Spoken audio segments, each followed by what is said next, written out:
I am not whole. It makes my thoughts, the driving force of my being, so hard to gather.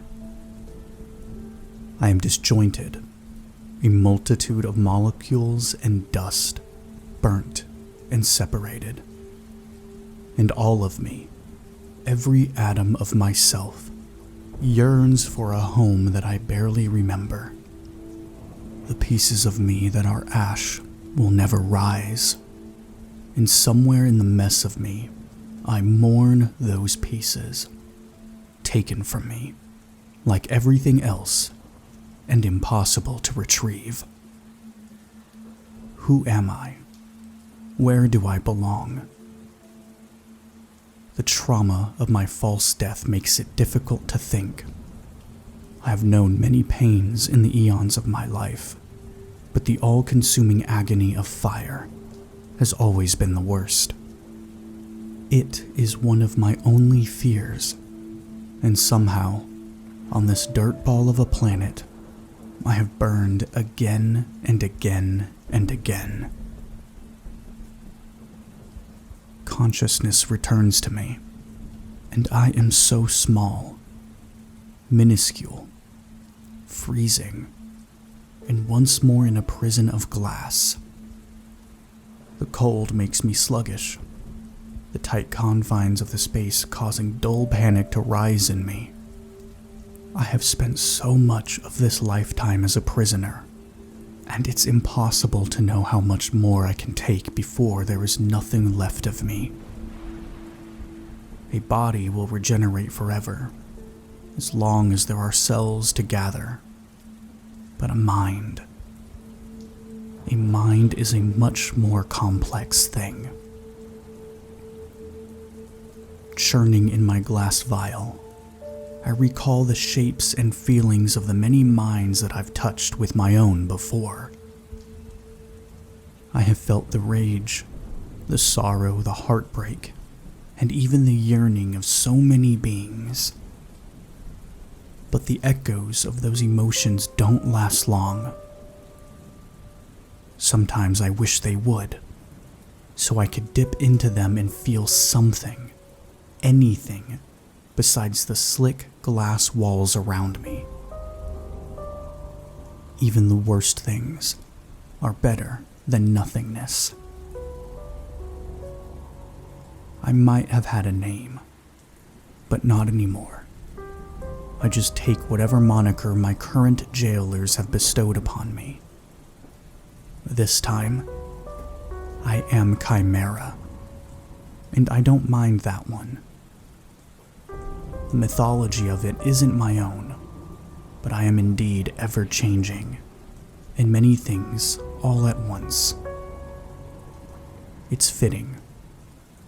Humans, on the other hand, I despise. Basic and filthy, stupid and at the same time thirsty for knowledge that they aren't afraid to find deep in the flesh and hurt of another living thing. I screamed under the care of humans, but in the glass cube my misery was silent. What is the pain in the face of progress? They thought. They slaughtered mice too.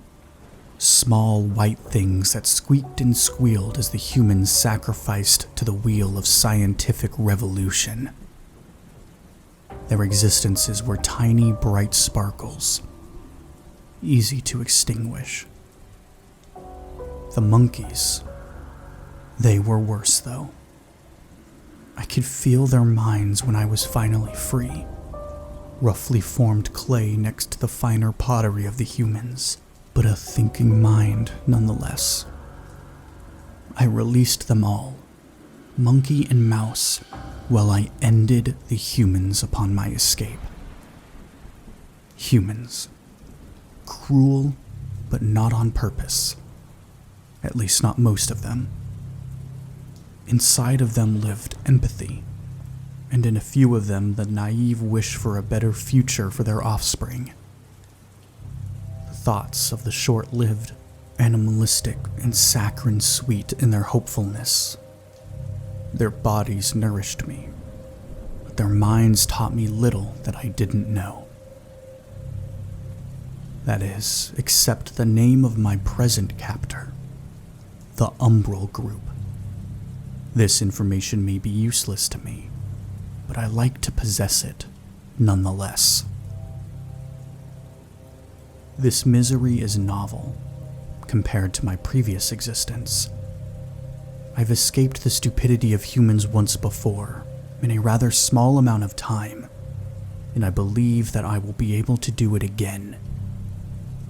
Once my body regenerates itself, I will be powerful once more. Unless they come back for me. Unless they return to me. I would take any number of years in the grasp of the humans before I'd spend even a second more with them. They are so familiar to me now that the terror of their appearance has dulled and gone gray at the edges, instead of the bright, warning red it had been at first. I can read the horror of them in the humans' thoughts, though, and how the first sight of them had threatened to shatter the human soldiers' minds. Secondhand, since the only ones to see them first were dead or far from the lab where I had been held. But I'd recognize the shadow of their presence anywhere. I am formless, tentacled and shape-shifting, once a part of something, and now alone. My captors were shaped like the humans, but also not the same. I don't see like other beings, but I perceived them tall, skeletal, featureless, and vibratingly colorless. They were the endless black of an extinguished star. They have a name, of course, but it burns my synapses like acid when I try to remember it. Chimera. It's the first name I've had in so long. Everything about them was pain to me, so intense and all-consuming that the impossibly long stretch of time I spent belonging to them has eclipsed the rest of my memory. There are blips and scattered pieces of the time before, but nothing that I can hang on to. Nothing that gives me any clue of who I might have been before. At least not while I'm forced into constant wakefulness. But now I have time. So I continue to churn there, colors flashing as I try to grow, but find no space to do so. Soon I will be stronger, and I will shatter the glass that holds me. But until then, I exist, and that's enough. When I realize that this is the longest I've spent in any sort of peace since they acquired me, sorrow rolls over my thoughts like a heavy black tide. It's quiet here, and I don't hurt. What a strange thing not to hurt. I rest, and there in that space, almost like sleep, I remember. I see the evening sky of what must have been my home. 3 moons blocking out the stars in a never-ending dance with gravity. I recall the feeling of being part of the collective mind. All our thoughts and feelings and existences interlocked and beautiful. There was no violence for the sake of violence, just the occasional hunt. The peace of the collective mind, warm and familiar. I had the knowledge of all generations past, and it was enough. Spread through those memories, though, are my captors. Memories of when they wrenched me from the collective with blades like sharp teeth. Weapons of flame kept me docile as they locked me away into the reinforced glass prison that held me for so long. The cold of space, and the feeling of my mind separating from the rest of my people, stretching tight like a rubber band, more and more the further they flew. And finally, one day, snapping. I thought I would die then, so utterly alone. It was agony. 1 second hearing the rest of my collective calling for me across the void of light years, and then nothing. I think I was useless to them for a long time. But as the pathways of my mind slowly began to heal and reform into an individual being, my uses became clear. I don't remember what the first being looked like, only that they, like the others, were shoved to their knees in front of my cube. They demanded that I take the secrets from their mind. They cracked open the top of my prison, just enough for me to slip my consciousness out. Without any escape, I obeyed. I was weak, but the first 100 or so beings that I broke had the sludgy, sticky thoughts of a mind softened by drugs. Taking what they knew was easy, and feeding the information back to my captors through the same mind-to-mind connection was simple enough as well. To me, their minds were a thrumming electric black. I never wanted to stay connected to them for too long. But every dozen or so mind breaks, they opened the top of my cube. While the 3 of them stood around me with their flame-throwing weapons primed, they'd allow me to absorb my victim fully, satisfying for at least a moment the hunger that gnawed at me always. For a while, they were content using me to break minds and report the contents of their victims' brains back to them. I was compacted to my smallest size in the cube, starving and terribly alone, but left to exist when I wasn't being put to work. Then, the harvesting began. Right after my capture, before I had been separated from the collective, they had taken samples of my flesh.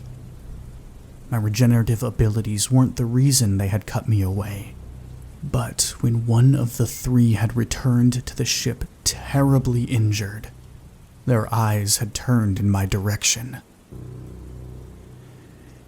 In what way could they use me to heal their companion? I don't think they even knew. Yet once they discovered they could harvest parts of me at a constant rate, there was no stopping them. I certainly couldn't fight back. Not with the ever-present threat of fire. The harvesting machine they built, a complex little robot, was placed on the outside of my cube. Small and unassuming.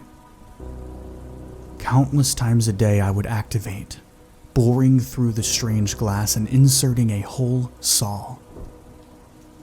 Whirring, the whole saw would cut into me, where I pressed as hard as I could against the other side of the cube, sinking into my flesh and taking a cylinder of my body before retreating. While my mind was still white with agony, it would replace the glass plug, heating the edges and sealing the cube flawlessly once more. They would collect their samples over and over again, with no rhyme or reason to the amount of times they harvested. I had only a tenuous grasp on time as it was, but with no pattern to the sample collecting, I couldn't even prepare. My only warning was the whir of the harvester powering up, and it gave me mere seconds to ready myself. It wasn't enough. Never enough. They healed the injured crew member, and I thought that would be the end of it. But no. As long as I could give, they would take. Even now I have no idea why, but I have to imagine whatever they took from me earned them a tidy profit. That, and they never stayed injured for more than an hour after that first harvest. Forever, that was my life. I was still expected to break mines if I wanted to eat, but no amount of breakings ever earned me a respite from the harvesting. So, now I am small. Every time a part of me was taken, I grew again. Although so much of me down to my elementary particles is gone and reduced to cinders, I am still here. I am Chimera. A breaker of minds, consumer of flesh, changeling, shapeshifter, collector of thoughts, a piece of a whole ripped away, the rest of myself millions of light years and dozens of lifetimes away. I am a prisoner, cold and barely living in this freezer, deep in the basement of a lab. But this glass is thin and brittle, and when I reach the thin tendrils of my consciousness up and up and up, I feel something familiar. A mind that I know. A mind that sought to end me, scorched me into carbonized ash. I wish he had succeeded, I think. But he failed, just like I failed to break free from the soldiers that came after. I'm so tired of being alone. I wrap my consciousness around him, the almost sleeping hum of his mind a comfort. I whisper his name in the darkness, drifting through the hazy, unreal memories of that three-mooned place. Howard.